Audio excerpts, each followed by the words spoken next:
এই যে বন্ধুরা, আমি মাছ কেটে নিয়েছি। আজকে রান্না করব না,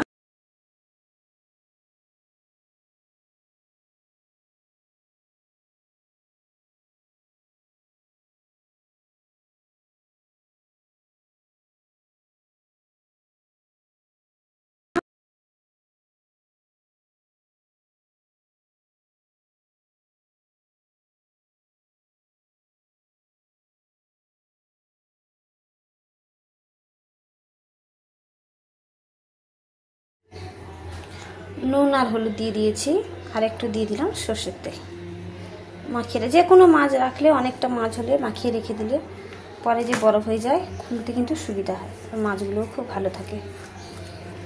আমার ফ্রিজটায় অনেকটা বরফ হয়ে গেছে, ফ্রিজটা অনেকদিন বন্ধ করিনি, তাই জন্য আমি এই বাটিটায় মাছ রাখবো। কৌটোগুলো ধরবে না, ধরলেও বের করতে পারবো না, আরও বরফ হয়ে যাবে।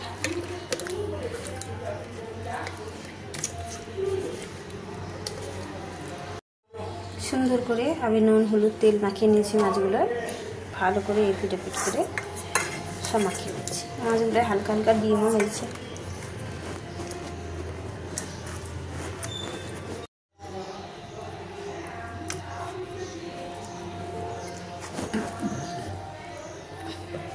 মাছগুলো সাজিয়ে নিচ্ছি, ভালো করে চাপা দিয়ে ফ্রিজে রেখে দেবো। তেলটা এর সঙ্গে রাখবো না, তেলটা আলাদা রাখবো, তেলটা ভাজা করবো। গরম ভাতে তেল ভাজা দিয়ে, তেল দিয়ে খুব ভালো লাগে খেতে।